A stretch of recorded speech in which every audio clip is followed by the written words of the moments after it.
My name is George Fiorini with Dark Ace Apparel, and you're listening to the Zen Disc Golf Podcast.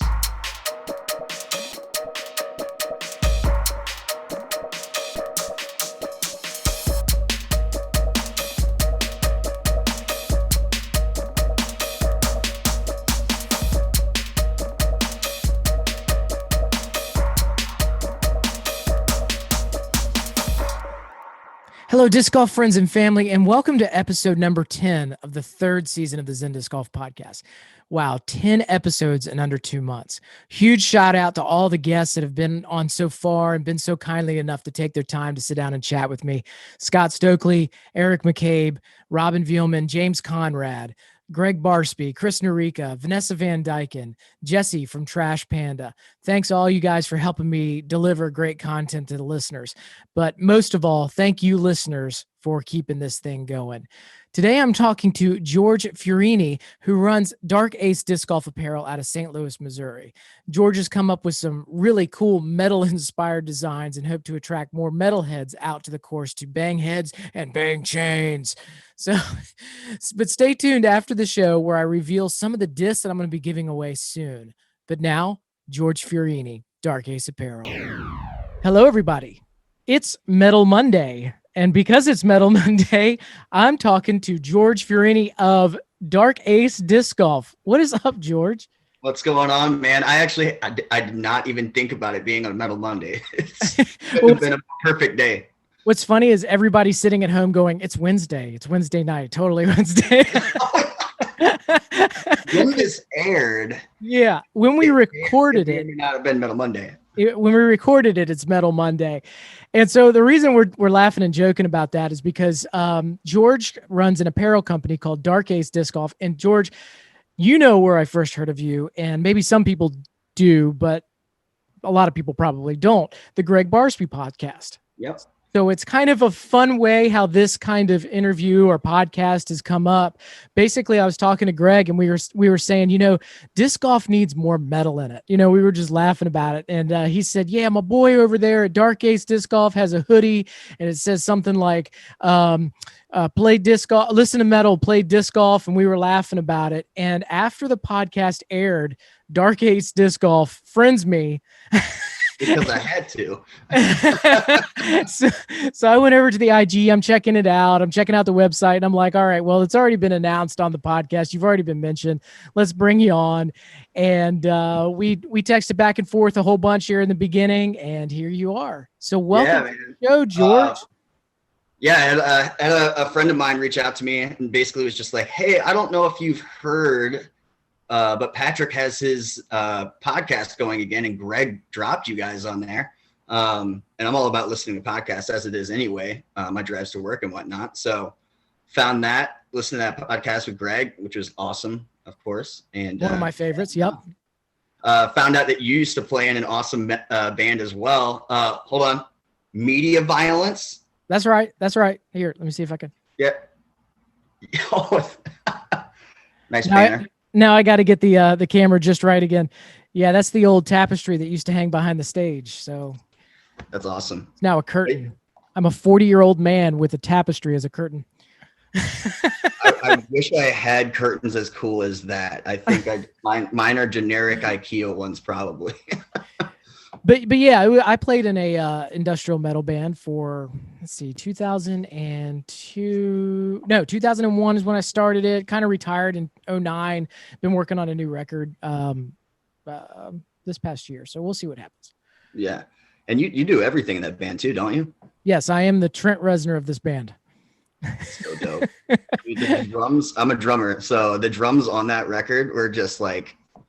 Are those live or are those programmed? I'm not going to judge you either way. No, they're programmed. Yeah. I figured as much with the style and everything, but they're sick. Oh yeah. So I got ready to hire a drummer for the tour and you're talking about the most recent record I dropped in probably 2009 called The Great Collapse. Mm-hmm. I was kind of interviewing or auditioning members to go live with that. And there's a song on that. I want to say it's Animal Man, where the ride cymbal is just not duplicatable by a live drummer. No, that was the song. I remember as soon as I heard that song, I had to hit you up and be like, this song right here, this is it. I don't know how a drummer could ever play this. Sounds like a fire alarm.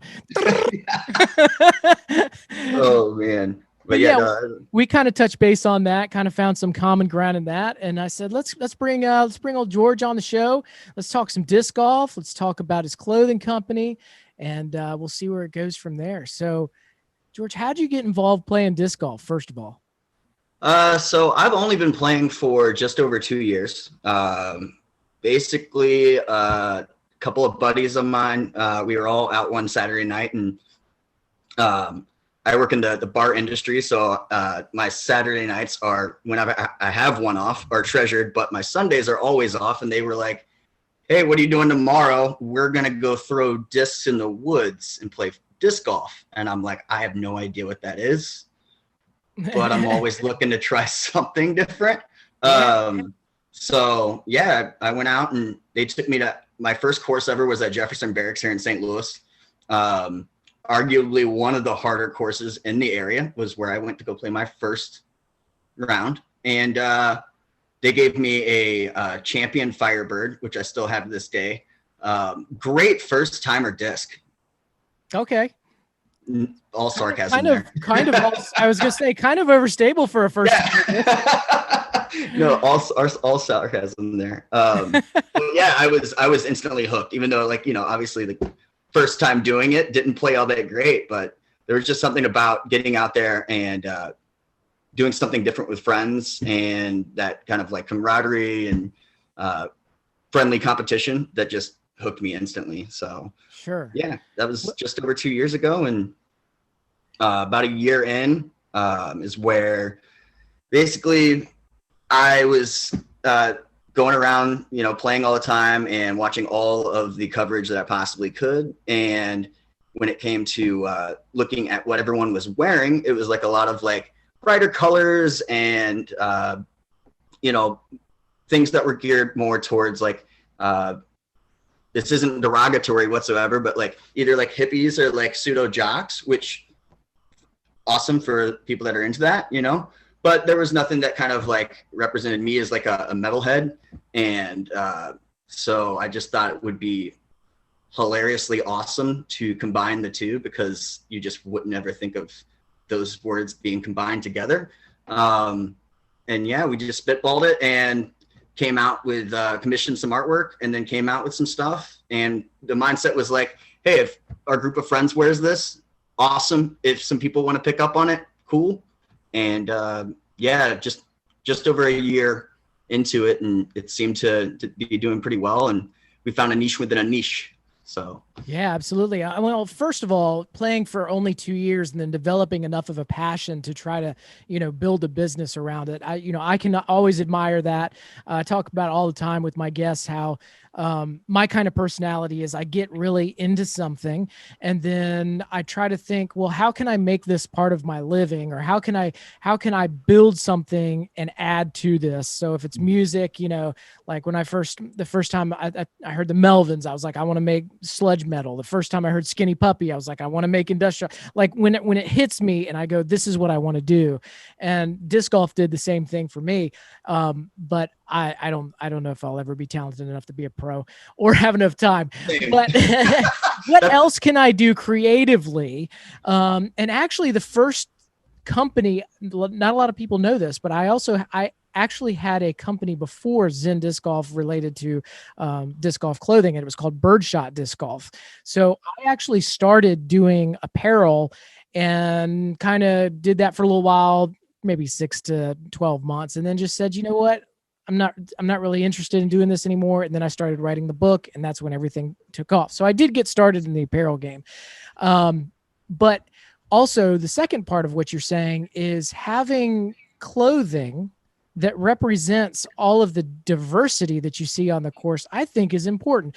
And this is an alternative sport, and much like surfing or really like skateboarding. And so like if you compare disc golf to skateboarding, there's all kinds of different brands out there, and I can't name them all, but like Zero to Toy Machine is like, yeah, you know. yeah. So like you have like a real cartoony kind of brand. They sell to one kind of skateboarder, and then you have, like you said, Zero skateboards, which has a little bit more of a metal look from what I'm familiar with. But it doesn't matter. Still skateboarding, but everybody feels like they can be a part and feels have a certain amount of individualism represented. So that's really cool, man. Yeah, no, I've been asked, a bunch of times, like, well, more so like, hey, I've been told I'm not into metal, but there's something about your brand that I just have to buy one of your because it's different. Like when we were at Ledgestone last year, which was, our first big tournament to go to, I can't tell you how many people just walked up and were like, we'd be like, yeah, we're a metal inspired disc golf apparel brand. They're like, oh, but I don't like metal, but I've never seen like a Reaper on this or on top of the basket or like whatever, or this vibe, and I just have to have it. But what we stand for more than just like being metal and disc golf is like what you're talking about. It's just trying to bring more diversity into the sport that we love, because there can always be more. Sure. And, a lot of listeners might be say, well, that's sort of a juxtaposition, metal and disc golf, because, it doesn't really, it's how do I put this? You do sort of see more of the hippie kind of type people playing this sport, getting outside and doing this kind of thing, at least in the past. But then again, and what does metal have to do with Zen disc golf, and why am I bringing you on? Of course, we already talked about how I do have a metal background, but it's sort of a juxtaposition. Well, I mean, before I like talk about any of that, one of the things that I liked from your interview with Scott Stokely was he was talking about how like when the origins of disc golf come from like it being like a counterculture thing, right? Like it wasn't so much about like, it was for the people that like didn't really want to play team sports or anything like that. Like they were athletic, but maybe they're not like running a 5.5, like it was for those people. Right. And so, I mean, kind of buying into that, like, I think with the whole Zen aspect of things, people do different types of music, especially kind of calm people down or amp people up for what they're about to do. Right. And so for some that, might be like Meshuggah or Gojira, shout out to Trevor Harbolt, one of his favorite bands. And, for others, it might be other things, but like, I think that there is for everyone, like that music does bring a sense of Zen to what you're doing, and no matter what that is you're doing. So, especially when it comes to disc golf. Sure. And I totally agree with you. That was a great part of the podcast with Stokely. I enjoyed talking about the humble beginnings of disc golf and how it to him, it felt like the Outcasts were playing. I don't know if that's really exactly the same as today, but we are the crowd that might have not played any other sports. Now, some of us may have played, played other sports and then come on over to disc golf from those other sports. But yeah, there is something about disc golf where you begin where you are. You didn't have to grow up being athletic or, as you say, like a jock or anything like that. Mm-hmm. You just begin where you are. A couple buddies bring you out to the course and you get going. And, it doesn't matter what your background was or what, we're such, as a society, we're so cliquey. And it's funny how a lot of it tends to be based on the music we listen to or what entertains us. I completely agree. To really back that up, we have one of our designs that's literally called the Death Font, and it's like that stereotypical death metal font that you can't read. Right. And, I had posted on my local page about putting out a polo that on there because one of my dreams from the beginning was to release a polo with like this death font on there because I thought it would just be ironic and hilarious. I like it. And somebody commented on there. They were like, I like this, but people might think that that's a band shirt and it doesn't have, like, it's not a disc golf shirt. And I was like, that's the point. I have a hoodie that has the same logo on it. Right. And countless times I'll be like out and about off the course And some metalhead will walk up and be like, yo, what band is that? And I'm like, it's not a band, it's a disc golf hoodie. You should come play sometime. You know what I mean? Like it's a kind of our way of growing the sport, you know, because I definitely do think that there's a lot more metalheads that are already playing that people give credit to. Like there's a significant amount that I've found that are just coming out of the woodwork all the time. But I think that there's also like a lot of metalheads out there that are looking for something that they can do and like outside of playing music or going to shows that's active and fun they can do with a group of friends, and it doesn't cost a lot of money, right? And I think that it's our way of bringing people in. So yeah, and I can totally see that working when people can watch other people play and see them and feel like they're represented, or their style or however they view themselves can be represented, then they're more likely to jump in and join in and play. Definitely. No, most definitely. So tell me about, was it just you who started Dark Ace, or did you start it with somebody else? Or yeah, I started it with a couple of buddies, my buddies Kyle and John, and we got it going together. They're two of the guys that took me out for my first time to play. And so John did our Reaper design, which is what I'm wearing right here. You can't see the whole thing, but what a lot of people have familiarized, you know, the brand with over the last year. And Kyle kind of helped out a lot with growing the Instagram and doing all that in the beginning. We did part ways at some point, just, you know, business, sometimes things don't work out. But I mean, we all still love each other. I actually played with Kyle a couple of days ago and John as well. Sure.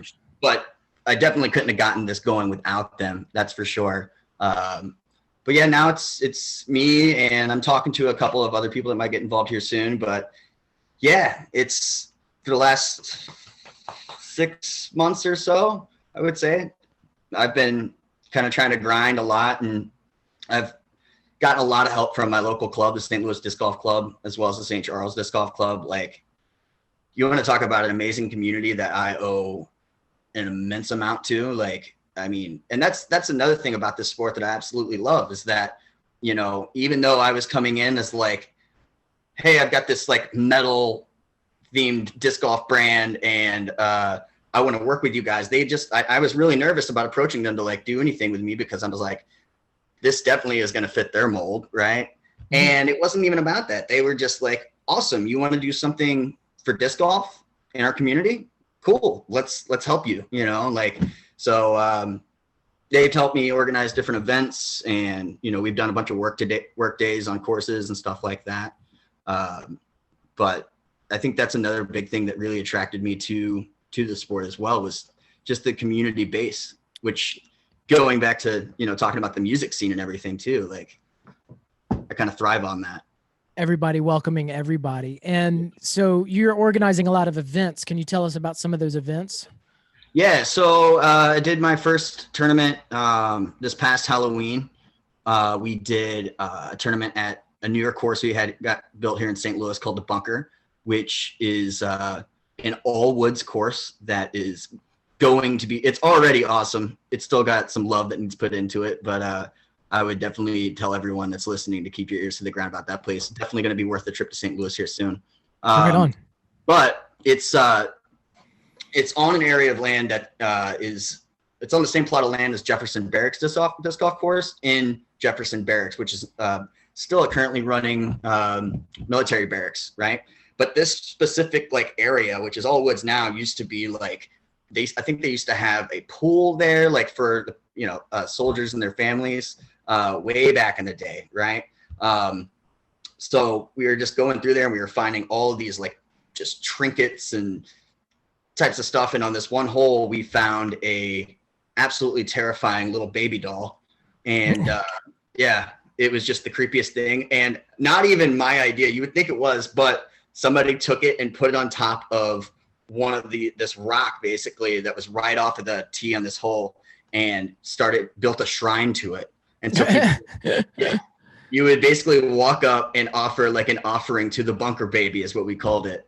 And yeah, it was ridiculous. But either way, so we called they call the tournament the Revenge of the Bunker Baby. Well, now that T-shirt design that you have makes sense. Yeah, a little bit. Because from the outside looking in, I'm like, all right, this makes sense to you. But I'm like, that particular design was probably the creepiest one. But I mean, it's also centered around Halloween. So, but we did that. That was my first one. We did it as just a nice, fun doubles tournament. And I expected there to be 50 people, so it's like 25 teams, and we ended up doing 124 people, and wow, just very, very surprising, but we had a lot of fun. I learned a lot about how tournaments, I used to work for a concert company back in the day. Okay. Yeah, and I was like, I'll take it as such, so apply a lot of those same things to it with the organization and the promotion and all of that. But just like running tournaments, there are things that just, you don't know how to handle them until they happen. And so I learned a lot on that day. Again, the club helped me immensely with doing scoring and just all types of things. Can you give me an example of what you ran in, speed bumps that you ran into? Oh, let's see. Well, everybody started showing up, and I didn't have, I didn't know about doing setting up UDisc live scoring. Okay. And I showed up and I didn't have any scorecards. And I had right on. Yeah, it was great. So all these people, they're coming up, and because my players pack was a dry fit from us, and then a putter with a custom, one of our custom putters. So luckily I had that stuff for them, because people were coming up like, hey, how do we check in and all this? And I'd check them in, give them their stuff, and be like, no, just go hang out over there. I got cards. I made a phone call and we had cards on the way, right? As soon as they got there, we got that figured out. I didn't have a what is it, the score chart, the tournament scoreboard thing. Yeah, I didn't have one of those. The club came through and brought one of those up. Dude, the night before it's supposed to be an 18-hole, round, and the night before I'm talking to a couple of cool the vets, and they're like, how many people you got coming out? I'm like, 124, and they're like, you realize that you're gonna have 8 tops out on a course that normally takes 2.5 to 3 hours to play as is, right? I'm like, yeah. And they're like, yeah, you need to put in some temp holes. So that was the night before we figured that out, and we did some temp hole layouts. That's fun though. Yeah, no, it was definitely okay, this is, it was a lot of fun. I mean, yeah, you're sure it was stressful, but I mean, I love those just high energy, thinking on your feet situations. So, but it was really nice to have that group of people that had, done a few in the past to help me out. And yeah, lots of lessons learned on that one. So, but yeah, this year, so right now I've got we're doing 2 Winter Wizards, because I being from St. Louis, Gateway's right down the street. So we're doing 2 of their Winter Wizards tournaments, where basically you get 2 wizards to go out and throw with.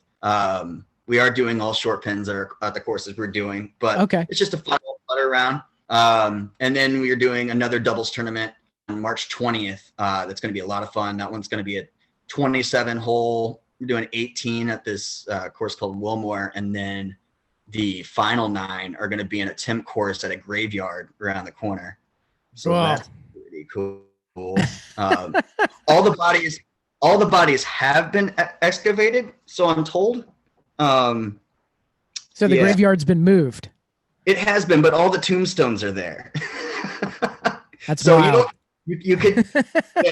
It is wild, because I mean, you're used to seeing trees in front of you. Instead, there's literally a 25-foot little monolith, 25 feet off the pad. Yeah, use them as obstacles, huh? Yeah. Man, people's names are on those. I mean, I'm not the first to do it. So, I have seen other people do it, and that's kind of where I was like, all right, well, I guess people don't mind this too much. Whatever. Oh, man. Dude, that's awesome. So you also do a lot of donations to the local food bank there.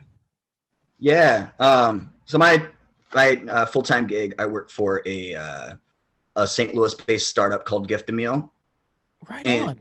Yeah, we basically work with like restaurants and bars, and we partner with them to like feed the hungry locally through this food bank called Operation Food Search. And I had been wanting to figure out some way to use Dark Ace to give back to the community and to those less fortunate. And one day I just realized it was staring me in my face that I could just work with this food bank that I work with in my full-time job, right? Right. So basically, what we've been doing over the we started in December with the Play Disc Golf, Listen to Metal hoodies. Basically, from each one of those purchased, we were donating 20 meals to those in need. And here soon, we're going to probably change that over to just different item. I'm also thinking about just like making it like each item in the store just represents a different amount of meals. So no matter what you purchase, you're making an impact. Okay. But yeah, once a month, basically, I tally up all of the purchases and we send over a donation to them. And like I said, it's just our way of trying to make an impact with what we're doing. And I firmly believe in if you take care of your community and help your community will help and take care of you. So it's actually been like really, like we've seen a lot of growth in that. And which is, I think it might've been on your episode 2 with Scott Stokely talking about him in his give back and how like, people try to make him feel bad about like benefiting off of giving back. Yeah. And I was like, cause I had been dealing with that, honestly. Like I had been, I was like, I want to give back, but I don't want to come across as like, oh, like I'm just doing this for like selfish, like reasons of growing my brand. But then like, I guess sometimes it does take hearing someone else like saying something like Scott did, where it was like, yeah, I'm at the end of the day, I'm still helping people, and that's what I want to be doing. And I also have this brand that's growing with it as well. So, well, ironically, I don't even know how this ended up in Zen and the Art of Disc Golf, but I was talking about philanthropy, and I said, the philanthropist must have to earn the money first before. So I was talking about how you, I think my microphone keeps getting turned down. I got to figure this situation out. There we go. So yeah, but a philanthropist has to make money first before it can give it away. And I was talking about how important it is for self-growth for you to take care of yourself if you want to ever produce a good fruit for other people. So I don't know what they're saying to you about that, but obviously if you're going to be making money off of your product and you're giving back to your community, only a troll would hate on that. Now, to be fair, no one has actually said anything to me. These are all my own thoughts. Like this. That's the bully inside your own head. That's all me. Like just being like trying to keep myself in check and, just being like thinking about how that could be taken in a certain way, right? But I mean, it's been nuts, man. I've had people that like have reached out to me just being like, hey, like I already have that item, but I wanted to help the cause a little more. Can I just send you $20? Right on. to put towards Operation Food Search? And I'm like, yeah, that's awesome. Like, and I don't, obviously like all 20 of that is going to Operation Food Search, right? But like, I'm happy that, I'm kind of being able to bring awareness to it with the brand. And yeah. Well, dude, I'm on your website right now, and you got the featured hoodie, you got the listen or play disc golf, listen to metal, which I'm going to buy one, by the way. So I can support it here. I have to like sit like this on the podcast, make sure that I can see it. I keep doing this. See, I would wear my hat like this, but I don't know. I don't like it doesn't look so good on me. Yeah. But it says for every Listen to Metal hoodie purchase, 20 meals will be donated to those in need from the St. Louis Food Bank, Operation Food Search. Also, you will be entered into a raffle to win brand new Prodigy practice bag. You're only charging $20 for these hoodies. Yeah, we just $20 purchases 20 meals for other people. Yeah, real quick though, because I made that adjustment. That there's an error in that post. Everybody knows the Prodigy. I fixed this months ago. I don't know why it's on there, but thanks for bringing it to my attention. The Prodigy bag was our first month's giveaway. Every month we're doing a different raffle, right? So this month we're raffling off. I got one of those Ricky Wysocki Christmas boxes. Oh, right. So yeah, so that's this month. But basically, yeah, with every purchase you get of one of those, you get a raffle ticket. And this past month, I've just been like the past 2 months, I've just been making like every purchase gets a raffle ticket, and every purchase has a certain amount of meals that do give back. But yeah, as far as the $20 thing, I mean, like I just lowered that the other day for spring cleaning purposes. But shout out to Disc Store and Nathan over there. He's the one that reached out to us originally about partnering and doing one of their disc member boxes back in November, and then after that, he offered to do these hoodies for us as well, and was able to give them to us at a price to where like doing them for $20. Yeah, I'm not making like the killing on there or anything, but it's more about like, again, it's spring cleaning. So one, we can make an impact on the community. Two, we can move some product, and three, more so, it's more about marketing to me right now than making money whatsoever. So, I totally get that. These are even the zippered hoodies. Yeah. But you had them for sale for $30, which is still a good price just for a hoodie. But then on top of that, you're giving back to the community.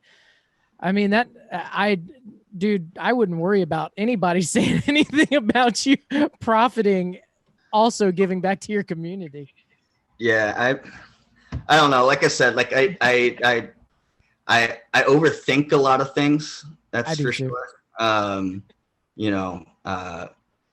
But it's just like, again, even at $20, we're still able to like, it's not so much about like making a whole lot of money as much as it is about like still being able to make an impact, because more people are going to buy at that price. And more importantly to me, like right now with our situation and being a brand for a year, is just having more people being walking marketing. Right. Oh, absolutely. I love hearing how like somebody will be at a tournament or just on a course in say California, and they'll run across somebody else on the course with a Dark Ace shirt. And I'm like, that's just the coolest to me. Like, totally. That's worth so much more to me than money in the bank account right now. Right. Because again, going back to that community thing, which is like something that like, I think we've really been able to start with Dark Ace is by connecting these people, that are like-minded people to each other around the country. And whenever they see one of, their brothers or sisters, like out on the course with a Dark Ace thing, and boom, there's that connection. Right. And I played a part in that, and that makes me happy, so. Yeah. I remember when I was in college, the first time I was actually wearing one of my own media violence hoodies at one point, which a buddy of mine told me you're never supposed to wear your own band shirt, but screw that. I always tell that to Metallica, Anthrax, KMFDM. They're always wearing their own stuff. Yeah. That was always my argument. Yeah, but I was walking around campus, and this guy walks up to me and goes, "Oh, Media Violence, I love that band." I'm like, "Thanks." And then the person I'm walking with, you can tell him it was your band? Heck no. It's just cool just to hear right, that somebody's out there, listening. Yeah. So I can totally understand how that's cool. So in terms of planning for the future, what do you got going on for Dark Ace? Where are we going with this? Yeah. So right now I'm working on the spring line right now. We got a couple of designs that are in the works. Hoping to release a long sleeve and a new dry fit next month with a couple of those designs. The goal for summer is to have just a nice inventory that a lot of people can pick from. I've been really trying to put a big emphasis on having women's apparel as well, which it is difficult to do. but I think that it's very important because that the countless women that I've talked to like tell me that the styles they see they just don't like, or the sizes are weird because not too many brands are actually carrying actual women's stuff. So I definitely in like this year definitely trying to put a bigger emphasis on that. We do have some women's dry fits in the store right now, but I definitely want to have some polos as well as other items. The goal is to have every item that I have for the guys, I have for the women as well, right?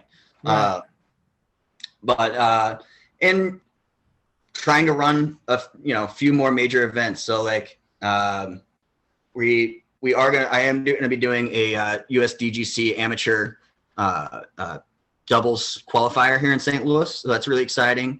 And then hopefully doing something with the national amateur disc golf tournament as well. But the goal is to just keep spreading this, and to keep bringing more diversity to the sport.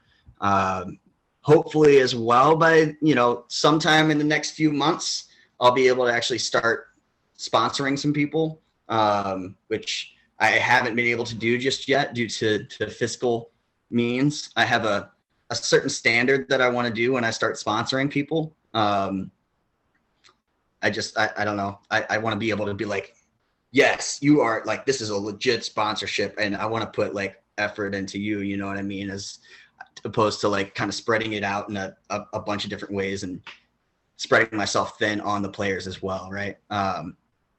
So that's kind of one of the goals. Yeah, sure. And I just to mention this, back when in 2015 and 2016, when we ran episode 1 of the Zen Disc Golf podcast, the original podcast, I had Alan Barker on from Infinite Discs. He was the first guest I had on the first episode, and I don't think he was running Infinite Discs out of his garage, but it was close.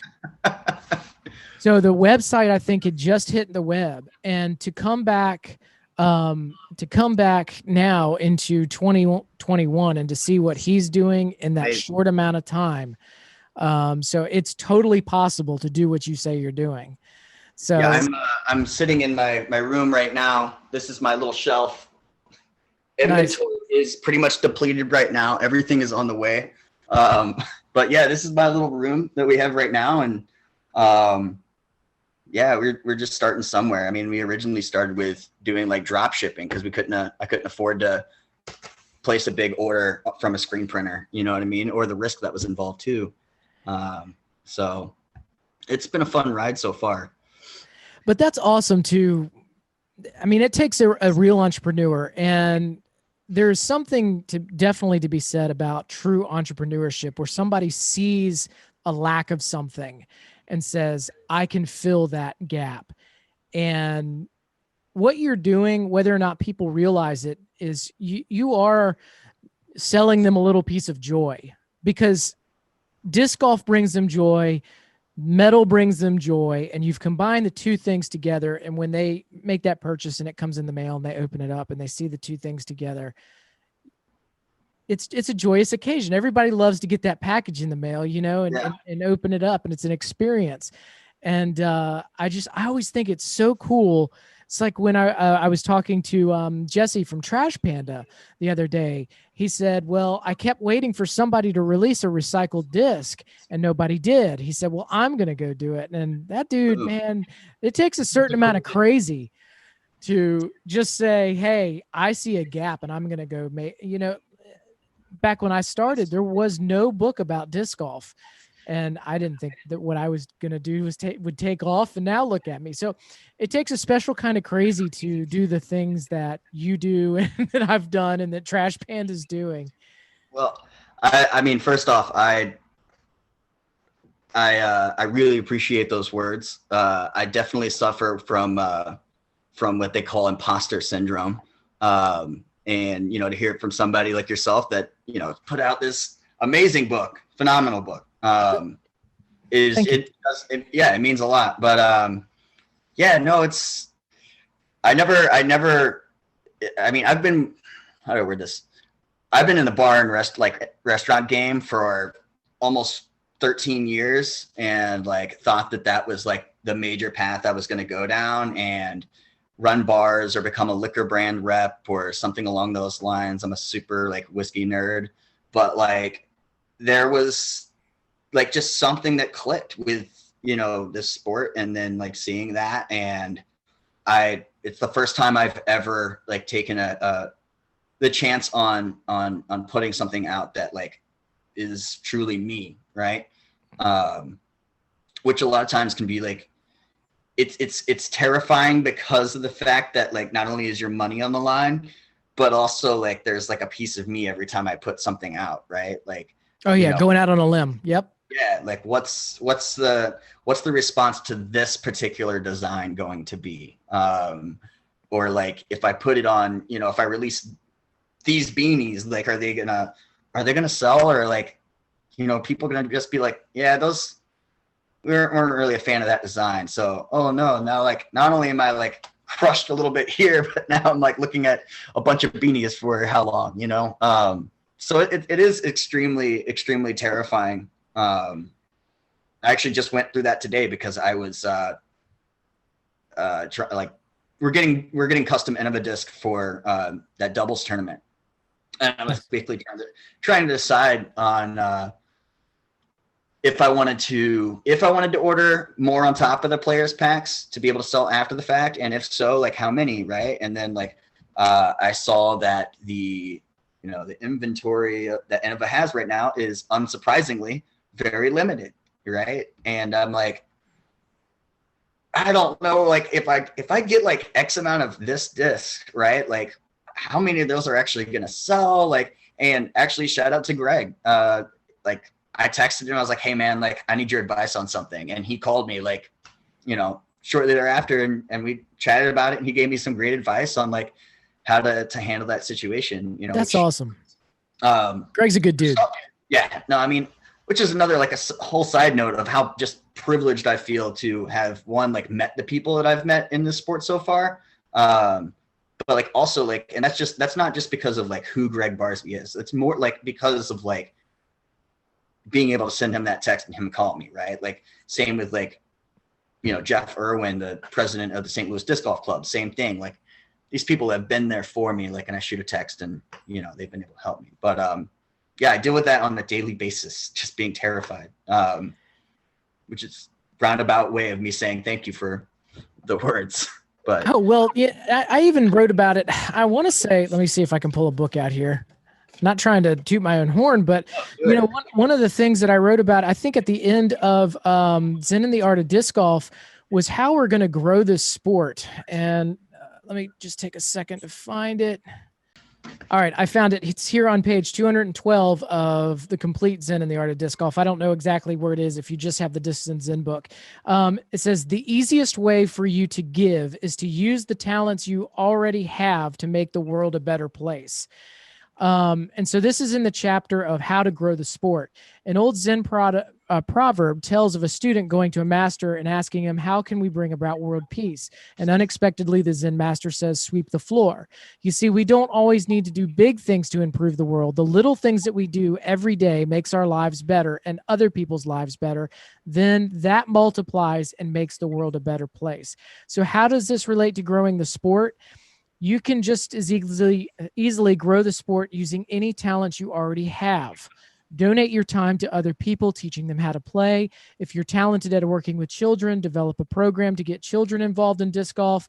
Sacrifice some of your game time to collect trash on the course. Shout out to Trash Panda.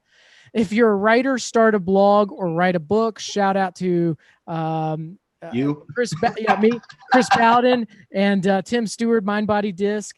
If you don't have any web development skills, contribute your articles and blogs already. If you're good at landscaping, volunteer to exist. So it just goes on and on. And just, so what I want people to get out of this particular podcast, there's always a message in every podcast. And I think the message here is the way that we're going to grow this sport is people are going to see gaps in the sport like you saw, and they're going to try to fill those gaps, whether it's entrepreneurially or like somebody just like Trash Panda says, well, there's no recycled discs.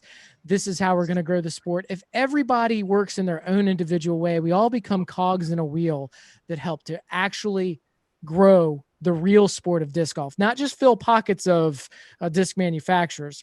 The disc manufacturers are obviously important. They're growing the sport more than you and I could just sitting in our homes. But it's the grassroots things that you and I are doing and that all these other people are doing that are going to grow the sport more than anything. And so that's, I think, the best message out of this this podcast is where you see a gap and you have a talent, go out there and do it for disc golf and do it for your community. And you can also, like, you can in that same sentence say do it for yourself as well. You know what I mean? Like, there is a self-gratification and happiness that comes with being a part of that. I mean, from going and actually being a part of a work day at your local course, you know what I mean? Like that first work day that I went to for the St. Louis Disc Golf Club at the Bunker was one of the best. Like, we actually got torrentially downpoured on. Like, it was brutal. We were hopping around in the mud, chopping down trees, but there was like 40 of us out there, just like that became like closer that day and had a day that we'll never forget. And, you know, also, like, I was able to meet so many people in my community, you know, like, instead of it just being like this same group of people that I always see on the course. Right. But I think even, like, you know, taking a new person that's just got into disc golf to one of those days, like, is going to, you know, can make a huge difference. But yeah, every little thing counts towards growing this sport. And there's something that everyone can contribute. And I think that's an amazing thing about it as well. Yeah. And George, thank you so much for coming on the show. I appreciate you. What a great conversation. Thanks for having me, man. It was an absolute pleasure. Hey, everybody. Thanks for tuning in to episode 10 of the podcast. If you'd like to know more about George and Dark Ace Apparel, head on over to darkaceapparel.com. Get you some metal-inspired disc golf apparel for the course, and also follow them on Instagram at Dark Ace Apparel. And as always, make sure that you subscribe to the Zen Disc Golf Podcast on YouTube. Even if you're already subscribed elsewhere, subscribing on YouTube helps this content to get out to as many people as possible, which helps keep the content coming. So I have much more coming your way. Right now, as of now, I have 12 podcasts already scheduled for the upcoming weeks, and I have more discs to give away. Ton of great stuff. As a matter of fact, at Midwest Dye Labs sent me this box of discs, and I haven't opened it just yet. I wanted to wait till a podcast or do a live opening of the box. But he specifically dyed these discs for you guys for giveaway. He's a fan of the show, and they're both West Side discs. Wow, look at that. All right, so this is the first time I'm seeing these discs. And he told me that this one is a West Side. I'm looking at what it is right now. A West Side Discs Tournament Harp. Look at that thing. That's beautiful. So I'll be giving this one away here soon on one of the shows. And he also sent me a Nicola Castro VIP X Team Series Fortress. Check that thing out. So we'll be giving that one away. I wonder if we could get Nico on the show for a giveaway. What do you guys think? And we could give this away, get Nico on the show and give this one away. What do you guys think? By the way, if there's someone you'd like me to talk to, go ahead and leave a comment down below. If you have any ideas for future content, or if you think I can make the show any better, just let me know. Leave a comment down below. And thank you guys. And I hope you have a great week, and just throw.